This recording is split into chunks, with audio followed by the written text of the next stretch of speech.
On three. 1, 2, 3. Hello. Welcome to The Man Behind the Curtain.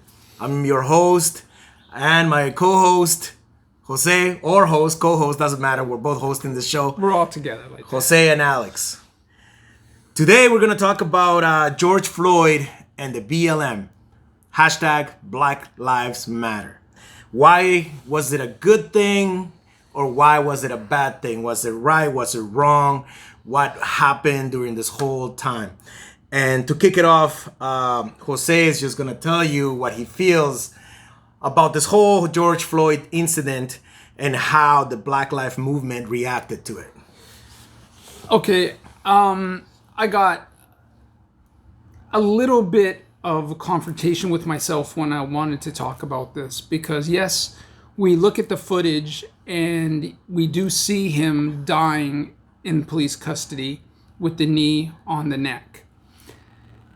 But I also have a confrontation with myself again because I feel that this was done on purpose and a staged event and to start civil unrest within all cities, all states, because there's another agenda behind it that's a hidden agenda.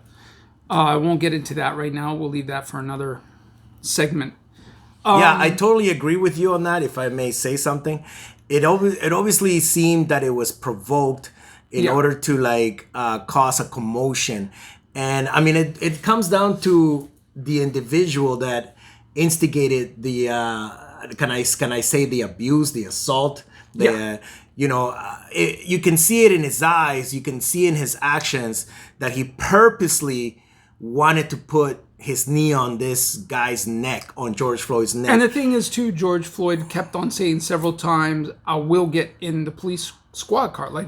Afterwards he was being brought down, and when he realized that he was vulnerable, he said yes. When the guy said, are you gonna get up and get in the van and he kept or get in the truck? Yes. He said yes, but there was no way that he could get up because the knee was still on his neck. And then we still couldn't see the other cops that were still holding them down because they were holding them down while when he was being told to get up and get in the van. So the guy, it seemed like he was enjoying what he was doing. I'm sorry to say it, but the cop looked like he was purposely enjoying what he was doing. He was bestowing pain. It was like revengeful. That's what it looked like to me, revengeful, because it seemed like because they've known each other in the past. And that's the other thing. Nightclub. Yeah, the media has been saying that they've known each other. Exactly. So maybe some confrontation or some conflict happened within that job. You know? Right. And we don't know. We don't know the past of both of these people. We know that, yes, the officer in the past has some bad things that he has done. Yeah, like he was involved in shooting of a criminal or something like that. Yeah. And same with the Asian guy as well. Like 12 complaints against him or something like that. Exactly. Yeah, for harassment. But George isn't innocent. Right. Even though it's wrong to take a life because all lives matter at this point in the stage of the game. Mm-hmm. Still, George is an innocent person. Okay, he has a record. Totally agree with you. And the thing is that, listen, if you're handling counterfeit dollars, okay? Yes. Whether you know or you don't, but I'm pretty sure he knew. And I'm not trying to say that he was a criminal or he was used to using this counterfeit money, but his spreadsheet shows him he's a criminal. Yeah, the thing is that the store owner or the store clerk or whatever came out and said, "Hey, you're using counterfeit money." Yeah, a good person would have been like, "Oh, sorry, man, I didn't know. Let me take out another 20. Exactly. Or shit. Okay, show me that, sorry for swearing, but show me that that this is a counterfeit bill. Yeah. Yeah. But obviously he knew he was handling counterfeit money. He totally did. He knew. I mean, he had to know because. So to me, my assumption is that, because I'm just assuming, I'm not saying that this is what happened. Then he looked surprised when he got caught. Yeah, that he definitely has some history with these cops, man. Totally. You know? If it's not from the nightclub, and having a job with the officer, off-duty officer at the time, then it's some type of other conflict going on that we don't know about. That's right. That's right. It could be anything from a female to some other racial slurs in the past. I mean, we can assume so many. I mean, he could be sleeping with that Asian hottie. You know what I mean? Because the Asian, the wife, the cop's wife was Asian, and she was pretty hot, man. But you never know. You never know. You never know. Many reasons why this guy was angry and he took it out on Floyd. Yeah. Now, the other thing too is that he felt like George was not dead or declared dead at the scene, or he didn't die, because he even took out a can of spray and I think he did. Sprayed him after having his knee on his neck for 20 minutes. That's ridiculous. I mean, like, don't you notice that the guy is just having done? a knee on you, you're taking away his breath, and then That's you're gonna right. spray him. You're gonna like take away his like. Come on. And under the circumstances, sure, like your adrenaline is pumping, you're getting all crazy. You know, you want to make sure that you're gonna arrest this guy. You know, the guy is way bigger than the guy was way bigger than him. Yeah. And so, but now you got backup. So a normal human being would be like, okay, we got this under control. Exactly. You don't need to have that The guy force. stops talking to me. Yeah, I don't need to apply more force. No, you don't. You know? And it seemed like he kept on kneeing down more and more, even when he says, I can't breathe. Yeah, I can't like breathe. he was angry. Yeah. And that's what I think is wrong in this whole situation. Totally. And obviously, somebody died because of this because of his actions. Yeah, unfortunately, somebody did die. And we can't, go back to the past and bring that person back. We can learn from it, as now all these protests are happening around the world, not only in the States, around the world. We even have it here. And Vancouver, Canada. Yeah. And the thing is that people are waking up about police abuse. But at the same time, we don't need people rioting, looting, and taking advantage of the situation of what this is really about. And I think that's selfishness. Right. And I think what's right about this whole thing is that we can learn three things out of this, that the way that I see it. Okay, if I'm a police officer, I gotta learn how to behave myself and control myself around somebody that I'm suspecting to be a criminal. Exactly. And you know what? If I see the guy struggling, and if I see the guy arguing with me, step back. And you know what? Get his name. Get his license plate. Yeah. The guy's not going nowhere. Like George Floyd, he was probably known in the city, man. Totally. He was known in the city. Totally. It was a small little town. Because they worked together. Yeah, and so he's not going anywhere. No. You know what? Catch him another day. Yeah. You know what I mean? So Exactly. It's almost like catch and release. Let him go. Because you don't want to put yourself in danger. And if the things escalate, you don't want to kill somebody as a police officer. Exactly. Now, that's one thing we learned. What I don't understand is the first police that were on the scene, why didn't they take control of the whole scene? Yeah. Why didn't they take control? They handed him over to that other officer, man. Hey, we're gonna give you, because you look mad, like you want to do something. Yeah. Yeah.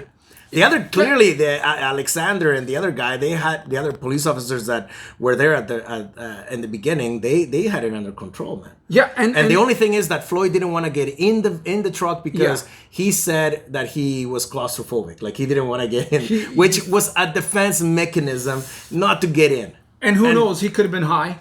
Yeah, and they said that he was drunk. And he was drunk. Yeah, exactly. So the second thing that we learn is that, listen, if you're a criminal or if you're doing some illegal stuff out there, and even if you're not, and you're just bitter at police and you're angry, when you get pulled over, don't behave like an asshole.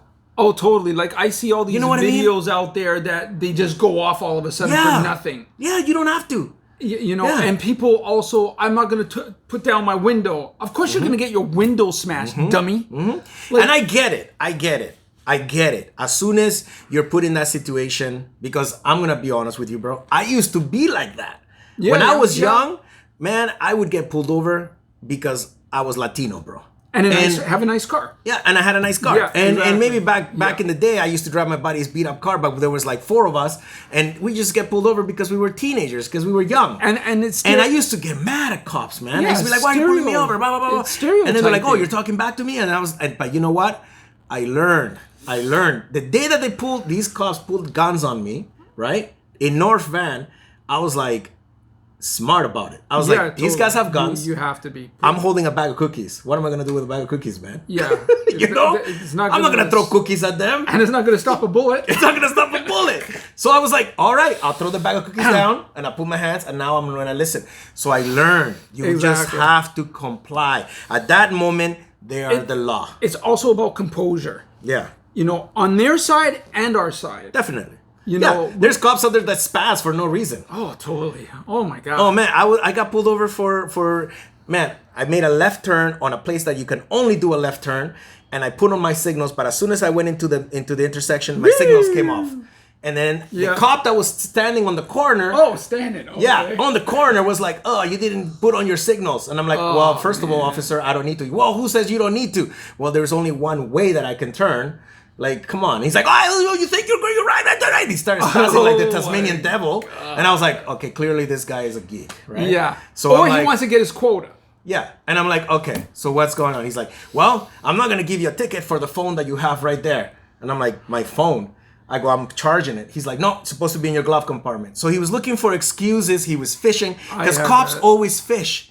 They're trained to fish. They're totally, And they want to be detectives and they're not. Yeah. And when they fish, they cause more stress. Totally. Like they're like, "Oh, I see weed on the floor." Man, Yeah. I just came back from playing soccer. That's grass off my shoes. You know what I mean? Come on, man. No, that's weed. I can smell it. I go, "That's dirt." That's ridiculous. I go, "That's duck shit." Oh, that's my what you're smelling. God. So they want to fish, bro. So Yeah. anyway, I ended up getting a ticket, man. I ended up getting a $138 ticket. I was on my way to pick up my paycheck of $138 from working on set. Oh my God. So there it goes. My whole day on a fucking because my signal, dude.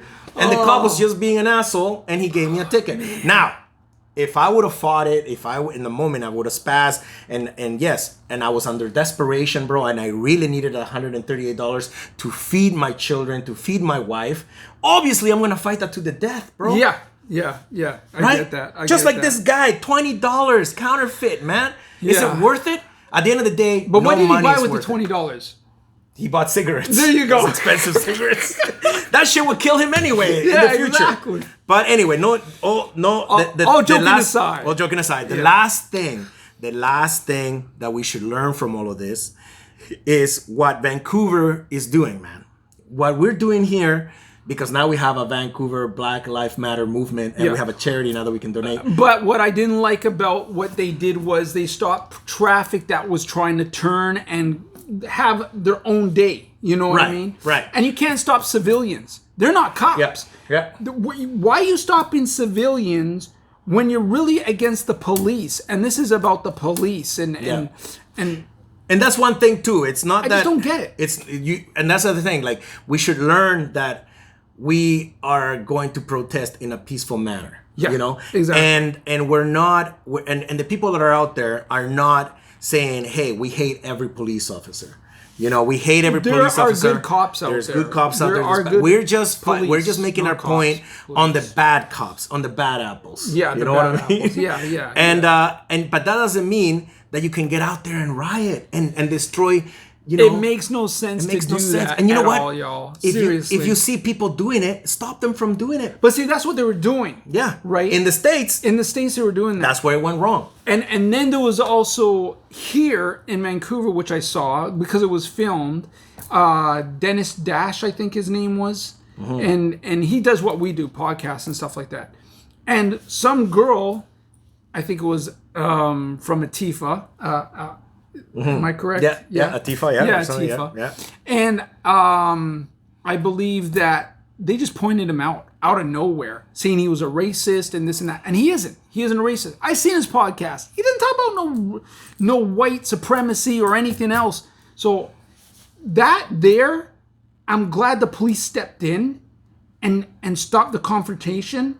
And took him aside and Yeah. explained, you got to go, we don't want this to turn into something else. Yeah. But in Toronto, I saw footage of police. Antifa, that's what it's called. Antifa, yeah. Yeah. I saw police putting stones out. That's right, yeah. Where the protesters I were gonna uploaded be that video up on walking. Facebook myself, man, because, yeah. But I saw half of that and I got mad because someone only posted half of that video. Mm-hmm. But when you see the other side of it and all of it, they actually helped collect them, and other people came in that were just pedestrians, and they brought them over to the trash can. Yeah. And got rid of them because they felt guilty. That's right. They didn't understand why they were doing it, I think. They didn't know where this was coming from. Right. It was just an order, right? And right there, to me, I mean, it says they had a little bit of heart to realize what they were doing. And yeah, they had to get yelled at and they had to get caught doing it. But still, they had a little bit of heart of changing the aspect of what was really going to happen with those stones. Yeah, and now, I'm not saying that they should be held accountable for it, but these cops are not acting under their own conscience. I think they're not. They were ordered to do this. Totally. So they should really investigate and get to the bottom of who is actually telling these officers to go and put all these rocks in there that would eventually have somebody or provoke somebody to use them. Yeah. Because there's going to be an idiot there that maybe doesn't like the government, it's upset about something, or actually it's there to make black people look bad. Or the black movement look bad. And I think that's what they did with the bricks in the States. Of course, there's going to be people that are going to be like, let's take advantage of this moment CNN, and let's make them look like bad people. CNN of course. didn't show the footage of the white dude in all black fatigues, and it didn't make sense to me. So the guy that had the officer boots and the chest and and he had a hammer, bulletproof vest, and and he started smashing the glass and the earpiece thing. Yeah. And that just told me, okay, this was set, stage, set, everything. Yeah, he's talking to some other dude over there, going, "Hey, man, pick up those bricks, throw them in the store." Yeah. And right? the fires. I yeah. believe they were set on purpose. Yeah. And not by any black people. No. I believe Exactly. it was also staged. Yeah, of course. Just to make it look like this is how bad it is when it wasn't. Yeah. You know what I mean? Yeah. And then the looters come in, of course, and with their skateboarding buddies and stuff smashing in because they want free shit. Yeah. Oh, yeah. For sure. That's all they did. Yeah, of course. There's people out there that are going to take advantage of it. Like how they did here with the Or- Canucks, the riots after the Canucks, man. They big broke time. into The same thing with that. Yeah. There was no cops out. It could also be because of the frustration of being locked in. That's another thing. You know what I mean? Yeah, all definitely. that lockdown, all that frustration given to you, and all that anxiety. Dude, obeying to the rules. Obeying to rules you don't want to obey. You want to be part of an anarchy, man. At that point. Totally at that point. Yeah, of course. I can see that. Well, let's move on to the movement, right? To the BLM movement, which I think it's amazing. It's great. Yes, it's created definitely a hashtag. It was one of the most popular hashtags in 2013. Yeah. You know, after the shooting of Trayvon Martin. Yeah, Trayvon right? Martin. Yeah. And so there was a group of people, of individuals like Alicia Garza, Patrice Coolers, and Opal Tometi that started this movement. The hashtags be Black Lives Matter. Yeah. And then eventually it became an organization. Yeah. These people met through the Black Organizing for Leadership and Dignity movement, right? The other thing is that they eventually became well known worldwide, and themselves to date they've received over $100 million, bro, in and that's in just because of the George Floyd scenario. And that's just because now that George Floyd has propelled this. But there's other organizations that are being funded or that are being all these companies, all these all these companies like Airbnb, Amazon, Apple, all the other ones that you have on your list are now donating to all these like nonprofit organizations or charity organizations. groups like the NAACP, the ACLU, the Equal Justice Initiative, the 100 Black Men, the Southern Poverty Law Center of Action Funds, the Bail Project, which you looked into that, and that's a great thing, for people that don't have money to bail themselves out. Love Land and Foundation, and so on. And now there's another side of the BLM everyone's talking about on a conspiracy level, Soros. Yeah. Everyone's saying that he's behind it all and he's the one who's the main funder and stuff like that. Now, I think that people are being misconstrued by this in some sense. I believe Soros is behind organizations. He might be behind Antifa. You know what I mean? Yeah. Because I've seen videos with Antifa, and to me it looked like more they are about chaos. Okay, yeah. And I seen anarchy, throw out the government. Exactly. All of that. Yeah. And the anti-fascist movement or fascist movement. And I believe they are the ones who mix themselves amongst the peaceful protesters from BLM. Right. And it makes BLM look like it's part of the protesting. Yeah. Yeah, of course. And a lot of them tried to do that, and a lot of them got kicked out because they knew the riffraff. Hey, get rid of them. We don't want them in this peaceful protest, right? That's right. And a lot of them were getting arrested too, which is good. But at the same time, Antifa, like Soros, if he is behind that funding, right. Which he gave $10 million to the Black Lives Matters movement. Yeah. So he's playing both sides of the field, trying to balance it out to make him look good and make him look bad, or maybe confuse people. You know what I mean? To take away, hey, I didn't do that with Antifa. I'm not with them. I'm helping the Black Lives Matter scenario, right? That's right. But I believe George Soros is just for him.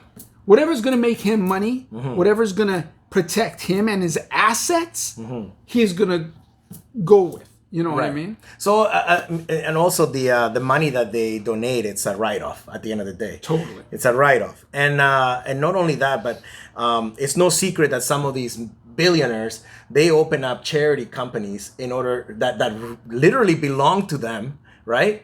Clinton Foundation, man. There's so many. And Trudeau uses Bill Gates. Bill Gates and Melinda Foundation uses $300 million of our taxpayers' money to the Clinton Foundation. For what purpose? Yeah, of course. The reason why Trudeau is like, oh, here's $700 million. Here's $650 million. So all these organizations that don't even help Canada. Yeah, and throwing money away. Yeah. Why? Because maybe he's giving it away so he can justify that, hey, Canada is helping and Canada doesn't need to pay so much taxes to a bigger corporation that comes here and collects. It could be that, but I think there's a more sinister side to him. Yeah. Which he's trying to get a seat in the UN, which he's already paid for. So he's paying his way in. He already paid for it a couple of days ago with our taxpayers' money. Makes sense, man. And what doesn't make sense to me is that if, let's say, I go to a lab and I see 30 people working on digesting some virus, right? And they're looking at it and they're testing it and all that, right? I'm smart enough to say that doesn't cost $1 million a day. Totally. You know what I mean? Yeah. Why am I giving millions and millions and millions of dollars and to work on a virus that they've known since the 1950s, man? But where is he sending that money to? China. Yeah, of all places, to China, man. A military lab. I just think it's way too much money for research on something. I think it's more than just to do with money. I think it's for him to be positioned with the Chinese, because he's bringing everything Chinese here. Yeah. I think we're going off topic though. No, we're going off topic, but on the last point that I want to make is that the more money you invest in an asset, it gives them more value. So I think that asset becomes a company or becomes a trading item in the stock market, and then it becomes valuable now. Yeah. You know what I mean? Well, it's just like us. As soon as we're on a birth certificate, we're on the stock market. Okay. Yeah. Yeah. Right. Explain that. I'd like to see what. How do you view that? Oh wow, and that's another segment I'll bring up later on because that's a good one. I've got because we are shares in the Canadian government. Yeah, okay, I see that. Yeah. And we have a sense of value. We are worth something. Each individual in Canada is worth something. Yeah. But yeah, man, all I want to say is like, do your part and get out there. And if you feel like this movement speaks to you and says something to you about, Black Lives Matter, because that's what it's about. And I know a lot of people say it's all about lives matter, but in this particular moment in time, it's about an individual that got murdered. Okay, George Floyd. I gotta intervene a little bit. And just to not cause any conflict, people want to say, listen, stay focused. It's all about Black Lives Matter. But at the end of the day, I believe it's all life matter to me. It's all about all lives, man. Because it doesn't matter what shade we are. It doesn't matter what color we are. It doesn't matter what race we are. Because at the end of the day, we're the human race. And I'm going to get that a little bit later, deeper. Because we've been separated as races, divided as races, so they could divide and conquer. And we'll talk about who behind the scenes wants that to happen. Who? Yeah. All right. Well, thank you for watching us. This has been one of our first segments, The Man Behind the Curtain. Peace. Alex and Jose saying goodbye.